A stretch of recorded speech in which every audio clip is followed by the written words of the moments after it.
Let's get started with our level rail installation. First, prepare all your posts. We're using 4x4 vinyl sleeves over structural posts. Place the bottom rail across the post opening, leaving equal spacing from the last baluster and post on each end, and mark 1/8 inch from the end of the post to allow room for expansion. Align your top rail with your bottom rail and cut both rails with a miter box or hacksaw.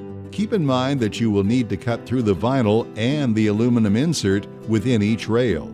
Next, we'll need to plan for the mounting location of your bottom rail using two 2-inch temporary wood spacer blocks to help with alignment. Place your brackets onto both ends of the bottom rail and slide the bottom rail in between your posts, resting it on top of your wood spacer blocks. Center one of the brackets onto its respective post and using a 1/8 inch drill bit, pre-drill the 4 outside corner screw holes through the bracket and into the post. Do this for both sides. Drive 4 number 10 by 1.5 inch screws through the bracket and into the post. Then repeat for the opposite bracket. Locate the 2 balusters with crimped lock tabs on their ends. Install these 2 balusters into the baluster holes closest to your posts. Then place all remaining balusters into your bottom rail.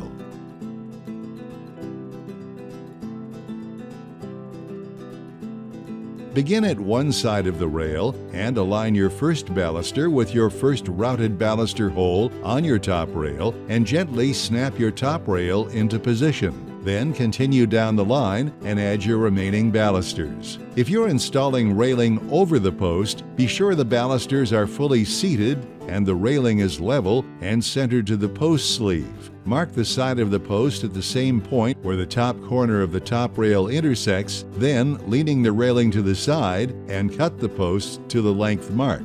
Once your balusters are in, railing is level and centered onto the post sleeve, hold the top bracket snug to the rail from underneath, and using a 1/8 inch drill bit, pre-drill your first top bracket screw hole.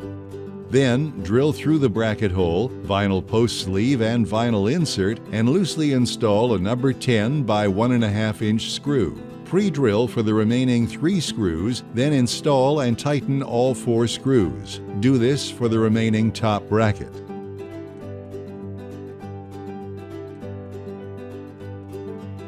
Next, for each installed side bracket, pre-drill in the center of each elongated hole with a 1/8 inch drill bit, then install number 10 by 1 inch screws into your pre-drilled holes. Do this for the remaining bracket. Match the letters scribed on the inside of the bracket cover to the letter on the bracket and snap the cover into place. Repeat this for all brackets. Cut your deck board to your desired length and place it over your assembled railing. Drive number 10 by 3/4 inch screws up from under the rail, centered through all the slotted holes and into the deck board. Depending on how much railing was cut, you may need to add a hole, keeping in mind that the first screw must be approximately 2 inches from the post. For a finishing touch, add adjustable trim rings, lights, or other accessories sold separately.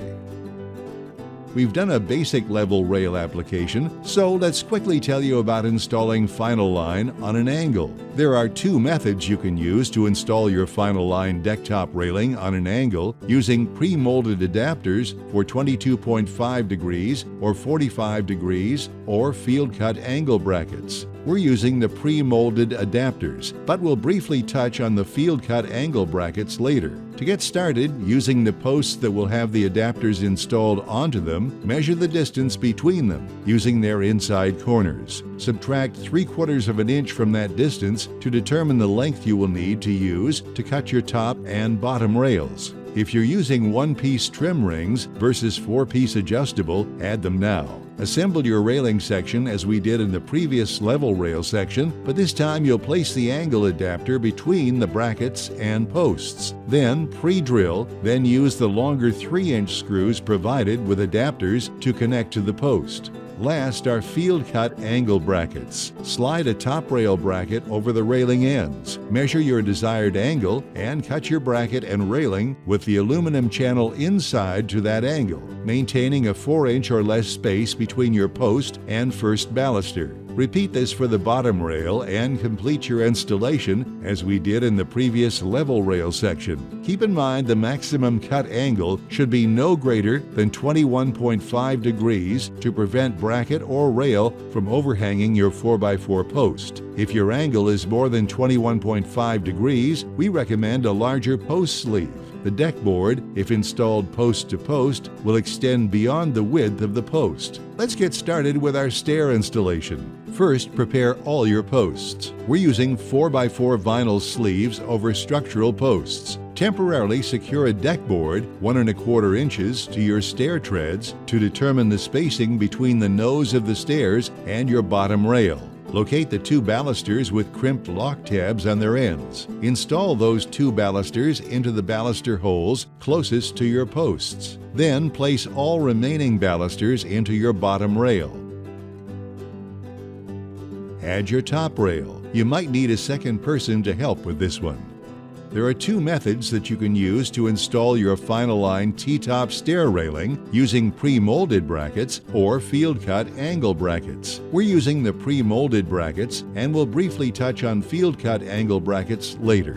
To get started, clamp your assembled stair railing section adjacent to your mounted posts, leaving equal distances from the ends of both balusters. Trace the post onto both ends of your top and bottom rails. Make 4 marks, being sure to mark 1/8 of an inch shorter to allow for expansion.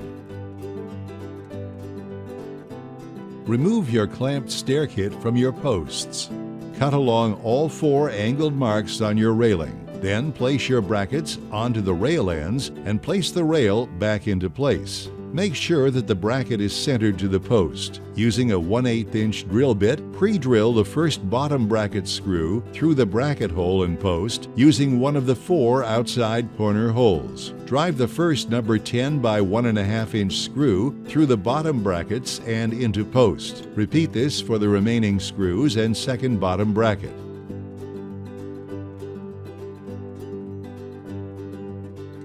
Once your balusters are in, railing is level and centered onto the post sleeve, hold the top bracket snug to the rail from underneath and using a 1/8 inch drill bit, pre-drill your first top bracket screw hole.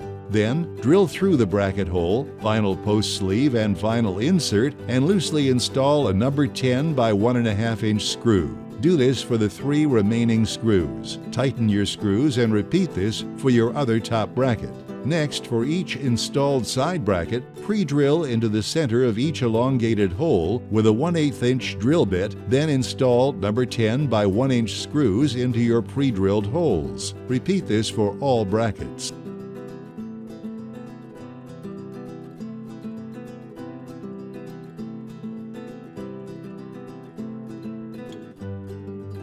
Match the letters scribed on the inside of the bracket cover to the letter on the bracket and snap the cover into place. Repeat this for all brackets. After you've finished installing your railing, you can now install your deck board top.